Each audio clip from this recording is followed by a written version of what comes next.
part 2 of our Ranger build. This Ranger, binild na natin before, but then, syempre, hindi tayo nakokontento. Gusto natin, paganda ng paganda, palakas ng palakas yung build natin. So, we came out with this build. Ayan, nag-canopy na tayo. This is our new TJM aluminum canopy. It's very nice. It's from Aeroclass, so you know it's OEM spec. Aeroclass is from TJM also. Ayun, and then everything above is still Rome. Rome rooftop cases, Rome tents na feature natin sa previous vlog nitong kotseng to. And then the new one is nag 270 na tayo. Okay. So yung mga box, I think na-demo ko na. Demo ko na yung mga box. Right now, we're gonna demo the 270 awning niya. So again, ang vlog natin will be mostly, ang spice ng vlog natin will be what's inside that canopy. So I'll show you mamaya kung ano yung what's inside that canopy, because we really took our time to make that, the inside of that, something very special. Okay, so yung sa awning, hook lang natin dito. Tapos yung kabila, i-hook lang natin. We made the hook here. So ayun. Yan yung hook dyan. And then hatakan lang natin to. Okay. So we have our freestanding awning.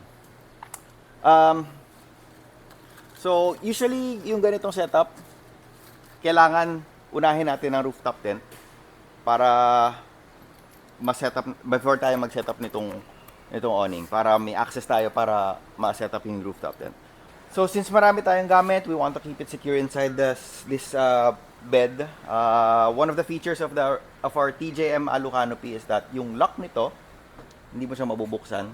And also, I think ang Ranger naka-lock, walang lock dito. So we added a tailgate lock. Ang Raptor lang ata ang may lock na ganito. So sinabay natin siya.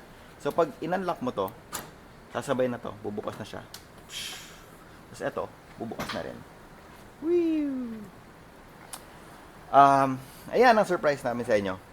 Hindi pa tapos ang surprise, meron pang iba pang surprise.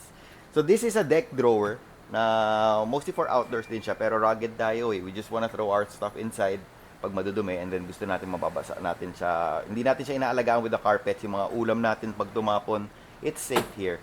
Hindi magmamantsa, walang anything, walang carpet. So that's what we did with this one, yung concept natin. Pero pwede sana tayo mga drawers na may mga carpet na balot, pero ayaw natin nun kasi parang in the long run, kuskus ka pag tumapon yung ulam, yung mga ganun, baka bumaho pa. Okay, so since this is the deck drawer, in-integrate natin lahat ng 12-volt system niya dito. Ayan, yung ito airline natin, as previously dun sa huling vlog natin, naka-airline tayo na may switch dito, and pwede siya maghangin front and back. Since we have a compressor, big ass compressor, pati tank, yung TJM natin na finiture ko before. Remount natin siya dito sa unit na to. So, makikita nyo mamaya kung paano ko ginawa. Okay. First off, let's open the sides. Okay, sides. Yung gull wings natin, open na yan. Okay, dito tayo sa kabila. Open natin yung gull wings natin. Okay, ayan. Ay! Ang dilim naman sa campsite. So, we integrated our TJM 4 strip light bar na dito sa system. We put it sa canopy. Kita nyo, seamless ang nilagay natin. Okay, so i-on ko with this one. One push of a button, on na yan. Boom! Okay, ayan. And if you wanna change color, white and amber. O, diba? So, amber tayo para to set the mood. Okay. Ano yung 12-volt system na kinabit ko dito? I think ang 12-volt system na mas nababagay sa kotse niya are the slim types na malalakas. So, we have the Atem Power DC-DC charger, the Atem Power na battery monitoring system, and andito na lang yung aux beam na fuse box natin para dun sa mga accessories na mga nakakabit. So, this aux beam yung switch panel, this switch panel controls the power of the fridge, the power of this 12 volts, and the 12 volt sa harap. And then this one is the 220 volt na plugs. You can easily turn it on here. Yun, may 220 ka na. So 220 dito.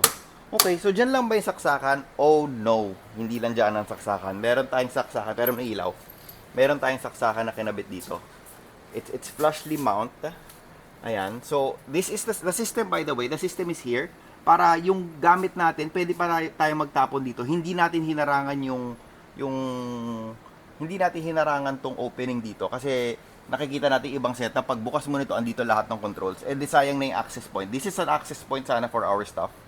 So, we made it a point na hindi masasayang ang paggagalwing. So, paggagalwing natin ito, tapon tayo ng gamit, this part is still accessible for the user. Na yung gamit niya, kitchen stuff niya, yung cookware niya, pwede natin ma-access dito. Dukot-dukot lang. Ayun. So, we made it a way na lahat ng gamit natin andyan. So, kita mo? Andyan lahat ng gamit. This is the old compressor niya na niremount natin dito, which was previously andun sa baba. And this is also the tank na nandito na. Nakita niyo yung pagka-mount natin sa kanila is very, very custom. Tapos malinis, pinag-isipan. And I don't think meron pang pagsisisi sa ganito, boss. Pwede bang last na natin to? So, okay. Ito yung saksakan na sinasabi ko. Meron tayong USB and 12 volts din dito. So, in case kailanganin natin, meron tayo dito. Naka-slant yan para madali natin ma-access dito. So, diba? So, dito, andito rin yung 220 niya. Pwede tayo magsaksak ng 220 dito. So, anything magagamit pa rin natin dito sa front and sa back. So, that's the vision na meron tayo dito. Okay? Compressor, tank, DC charger. That is the inverter of Atem Power.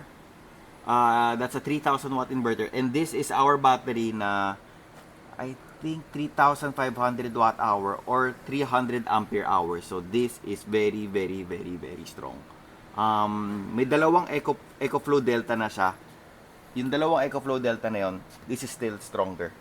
Itong battery na to, this can last him sa mag-Starlink siya, mag-ref siya, mag-ilaw siya, whatever, mag-vacuum siya, maglinis siya ng kotse niya sa campsite. Pwede na gawin. Okay. So that is our 12 volt system. I'll show you this ref naman. This is from Alucab. And this is Dometic CFX. Sa client naman to pero ito minount na lang natin sa magagamit niya yung ref niya in a very, very nicely manner kasi yun nga, gusto niya maging hub tong kotse niya, hub for every camping nila, ito kompleto. Because I think sa Jimny, may Jimny rin sa owner, sa Jimny group, minsan kinakapos tayo ng gamit para at least meron tayong support vehicle. So this is the support vehicle, his support vehicle for his Jimny. Masarap dalhin yung Jimny, maliit, it's very nimble sa trail, pero ito yung parang pinaka-hub niya. Okay, so this Alucab na feature na natin sa LC76 build natin. Okay, it's very quick, sobrang smooth. And then, since hindi natin maaabot to, lalo kung vertically challenged tayo, it's very quick to drop. Okay?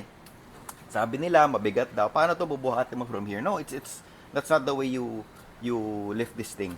Kapag ito puno, yes, mabigat siya. Pero dito mo lang, tutulakin mo lang siya dito. Tapos, yun na siya. O, diba? Very easy. Also, we put in a TJM strap. O, diba? Ang ganda. Lahat maayos.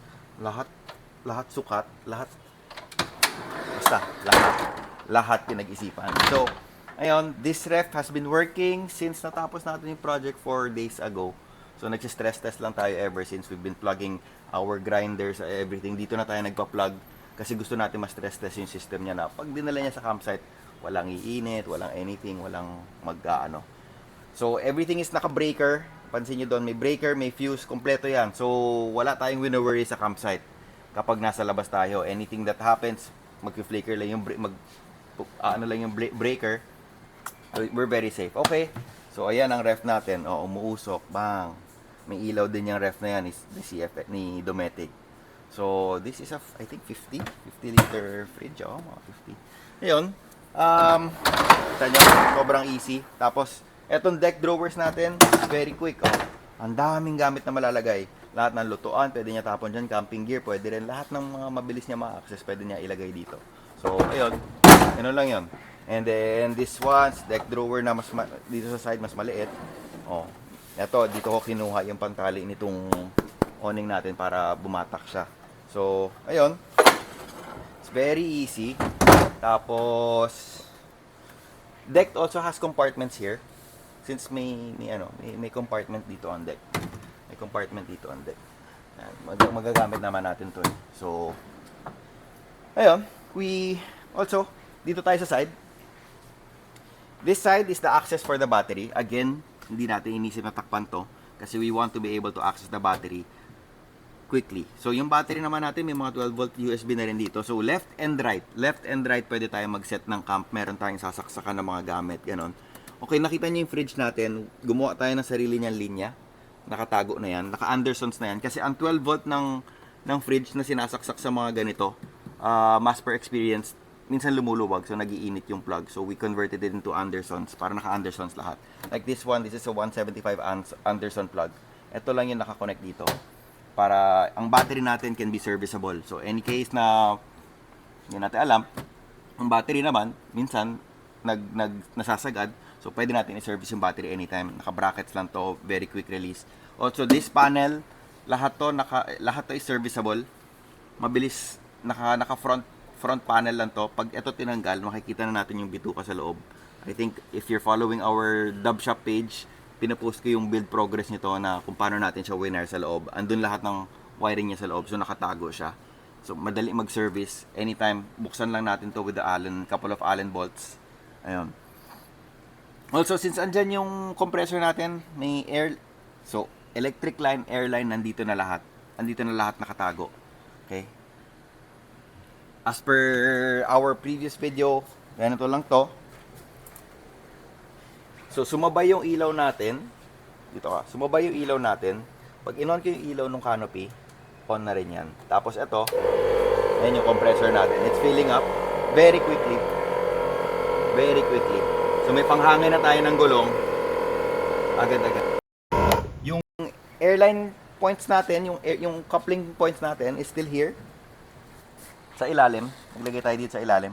Para mabilis ma-access. Diba? Also, by the way, yung bumper ni boss, bago rin yan, kinabit din natin para naka-match na yung front and rear, pati side step natin, naka-match na with our TJM. Okay, so ang kulang na lang would be the water system. Yeah, so water system here, it's a water port. I don't think this truck is going to do any hardcore off-road kasi overland naman tayo ngayon. Hindi na tayo rak-rakan off-road na sayaran, siraan. It's not that anymore. We also installed the TJM. Ang bagong ilaw ni TJM to eh. Nasakto yan dito. So, backup lights. Lahat yan is controlled by another aux beam sa harap. Should I show you? Parang hindi naman na kailangan. Ayun. What else? Just take a look at the niceness, the complication, and the swabbiness of everything in here. From the placement of the compressor, pinag-aralan namin na sige dito na yan para may uniform ang when you look at it sobrang maayos sa mata, maaliwala sa mata. And then one look at this shunt, we call this a shunt. One look at this battery monitoring system, makikita mo kung ano yung dinodraw nung appliance mo. Like for example, magsaksak tayo ng vacuum, makikita mo na yung vacuum is drawing around 100 amps, something like that. Coffee machine, same 140, 150 amps. It's going to show here para makita mo yung yung lakas ng konsumo ng kuryente, and you can monitor your stuff at camp. Pero with a 300 ampere hour battery, I think kahit mag 3 days, 4 days ka sa camp, sagarin mo yung kuryente, okay na okay pa rin yun. Sobrang lakas ng 300 amp hour. It can power an aircon, whatever. Malakas yan. Yun, if you have any builds like this, actually may tatlo pang nakapila after this build. We're just taking it one by one kasi nga we don't want to mass produce this stuff. This is simply for labor. It's simply a labor of love, yung mga ganito. So I'm very much in love with this build. Ibang klase yung dedication na ginawa natin dito with the boys, yung effort nila sa pag-iisip, pagkalas kabit just for everything to be sukat na sukat. Ayun, pinag-isipan lahat. Again, walang sinasayang, walang tinatapon, kundi pera.